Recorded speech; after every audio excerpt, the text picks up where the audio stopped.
Okay, everybody, Michael Phoenix here doing the kind of behind the scenes thing. Just because, in spring, it's a little too chilly out, right? 11:30 at night. To do this, honestly, it's 11 after 11:30. I really just don't feel like going outside just to do an article. So anyway, I just went through a quick breakdown. I'm not a political analyst by the longest stretch in heaven, hell, or anywhere in between, but I do want to give you my impressions on. I attended the campaign kickoff for Rick Daugherty for Congress. He's Democrat, 15th district in Allentown. Right off, they really need to get rid of districts and break down everything in plain English because even though I covered the local elections last year and Peter Schweier and Mike Schlossberg's campaign kickoff, I just covered this. You still gotta look. It's an extra step in the process that's really not needed. Just break it down in plain English. But anyway, that's beside. Okay, here's the section that's covered. Thank you. But anyway, the political system's screwed up. What can I say? But anyway, like I said, honestly, I'm not a political analyst by a long shot in heaven or hell, or this plane of existence or any other plane. But I just wanted to give you my impression. Give you a quick breakdown.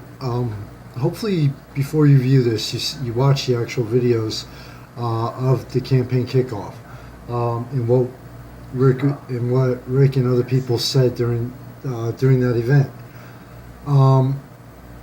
Just honestly, after the event, Rick approached one of the Democrats. He was looking for some feedback, I guess, from kind of like a Democratic, level, more higher up level. That was his first mistake. Okay? Go to the voters. Go to the average, everyday person. If you want feedback on this, on what you said, post online. Hey, look, ask your average voter for it.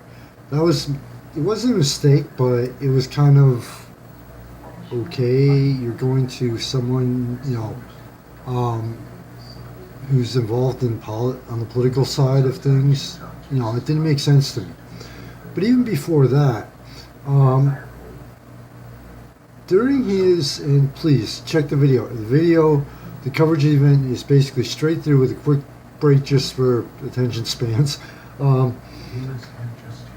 an registered independent voter, okay?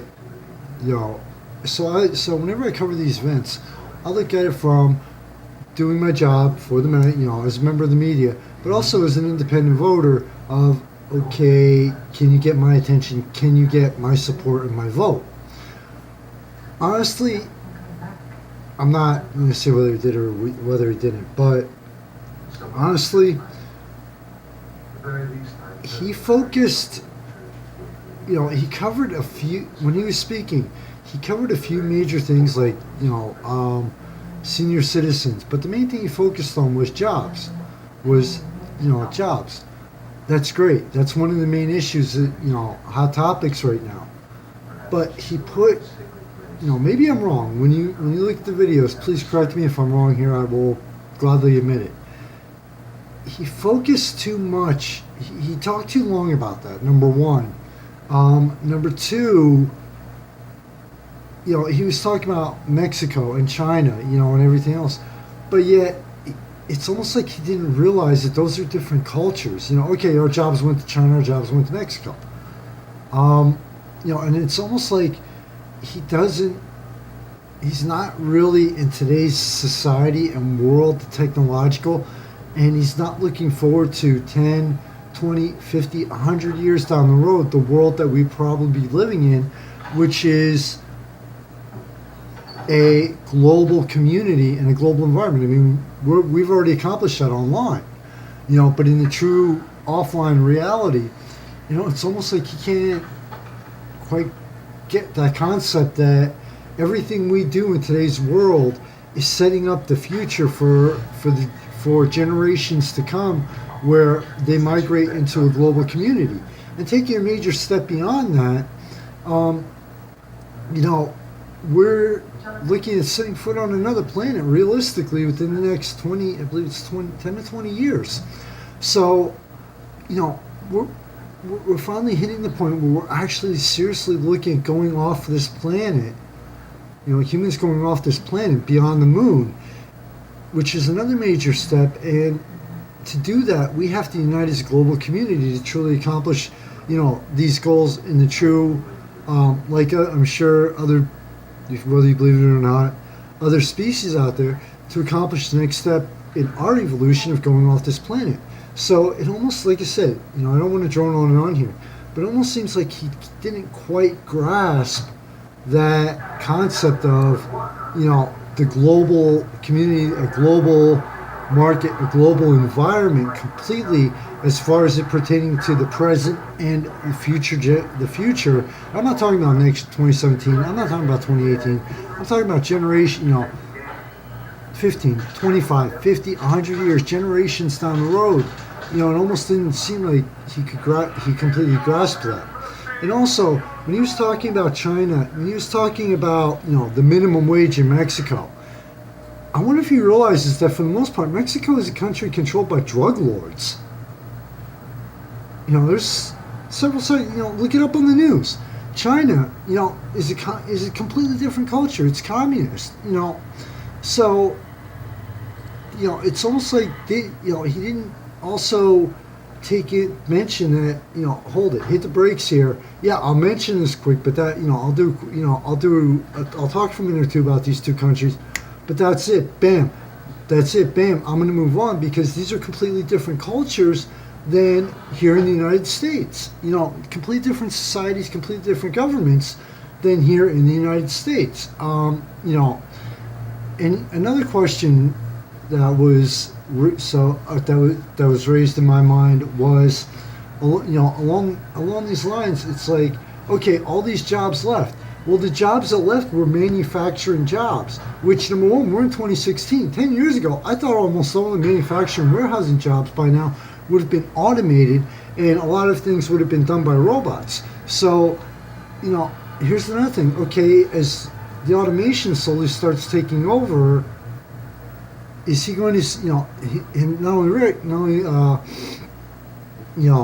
Mr. Daugherty, but, a lot of people, oh wow, well, our jobs, are they going to blame technology next? The fact that the jobs went, okay, so why didn't we replace them with something else? Why didn't we show that, he touched on the fact that, he quoted news, which I'm like, okay, as far as China's tech, he quoted some articles as far as the China waging a technological war against us. Okay, I've read a lot of articles in that area too. Well, I got news for you. We fire back at they fire. This is the Cold War all over again, only in the virtual world. Cold War, look it up if you were born after the 80s. Us versus Russia, look it up. It's interesting. Also, watch The Americans on FX. Excellent series that dealt with that. But anyway, it's like he pointed out one side of it, but it was almost like an extreme side that he was pointing out, and the extremes of what's going on versus the more middle ground, and versus more towards the middle. And it almost makes me wonder if he can grasp, if he has like a true grasp of what's going on in the cyber world and what's going on with the technology. Because yeah, China may have a hack, may or may not. China does a lot of attacks against us, but we do the same thing. Every single country that's evolved into the technological virtual world does the same thing. So, hit the brakes here. Pull back a little bit. And I realize that he has to get votes. I realize that, that he's doing, he wants to get elected. I mean, he comes across to me overall as a real good guy, honestly. But it's just, please, again, I cannot stress this enough. Watch those videos. It's straight through, uncut, unedited, uncensored. This is what was said, the way the magazine covers all campaign kickoffs. But these are questions that were raised in my mind, right off, that I can remember from this thing was going, the speaking was over by 8 o'clock. It's now, as you can tell, 11:50, so it's almost 4 hours ago, 4 hours ago. That this is just stuff that I'm firing off from my memory alone real fast. So, I'm not going to say vote for him. What I'm going to say is, if you live in the 15th district and we're looking at candidates to vote for, do your job as a registered voter and as a citizen of this country. Challenge him on these subjects. As you're watching the videos, contact him. Contact his campaign and say, if you have any if what he said raises any questions, and challenge him. Challenge every single candidate and every single politician, as long as you keep it intelligent and realistic. It's our job to challenge these candidates. It's our job to challenge our politicians based on what we feel is right, what we believe, and what we think will, improve our lives, the lives of our neighbors, our community, all the way up to lives of everyone in this country. Now, here's something interesting that I found out. I actually asked him a question. I did that. I challenged him both as a member of the media and as a registered voter. After he was done speaking, I said, there's a lot of areas that the candidates really aren't touching on. I said domestic terrorism is one of them. And I said, my definition of domestic terrorism is gangs, drug dealers, even domestic violence that happens every single day. A lot of people lose their lives to these on our soil. And it's almost like he didn't say too much. It's almost like I got a look from him like, okay, so he really, I didn't get an answer out of him on that subject. Almost like it completely caught him off guard. So like I said, don't just stick to the main topics, the jobs, the immigration, the war on terror, on non-domestic terrorism. Look at your community, look at your own life, look at this country in general, and go off the main topics and question our politicians and the candidates and really, you'd be surprised. You might catch them off guard, like I may or may not have done with Mr. Daugherty. So, but yeah, that's just a quick breakdown as an amateur at best, a newbie, newbie to all this, relative as far as beyond the local level. In case you're wondering, my experience last year, 2015, I covered the local elections, campaign kickoffs, etc. So I'm still fairly new to this one. The state, the Congress, the presidential. I didn't really get the entire staff, so for me to even try to keep on top of everything, it just can't be done. But anyway, like I said, that's just, call it an editorial, call it an opinion, whatever. But that's just my breakdown of what Mr. Daugherty said in his campaign kickoff. As the campaign continues on, these questions may be answered. These doubts may be, satisfied. I apologize. I have a real cheesy horror movie on in the back. I know I should have silenced it, but I like to do the uncut. This is the real version of things. So anyway, thank you very much, everybody, for your support. I'm sorry I was long-winded. I really wanted to get my points across, though. I should have broke this up into 2 parts, but oh well. If you made it this far, thank you! You really are interested if you made it to the end. So thanks to everybody for all the support, honestly. It means a hell of a lot. Spring is here. Temperatures are going up. Everything's moving outside. Here in Lehigh Valley, the past 2 weeks, it seems like the idiocy and stupidity of drivers has drastically increased. Be safe out there anyway. Go out, have fun, but be safe and be smart about it.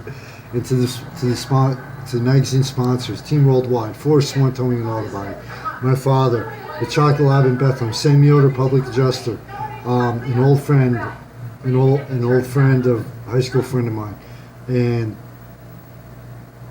I know I missed one or two in the works somewhere. I apologize. Thank you very much to everybody who supports the magazine here. We keeps it going. Michael Phoenix, founder of the magazine. We have break in the holidays up until Mother's Day, so happy early Mother's Day to everybody. Hopefully you won't have to see my face in front of the camera too much. I'll see you around later.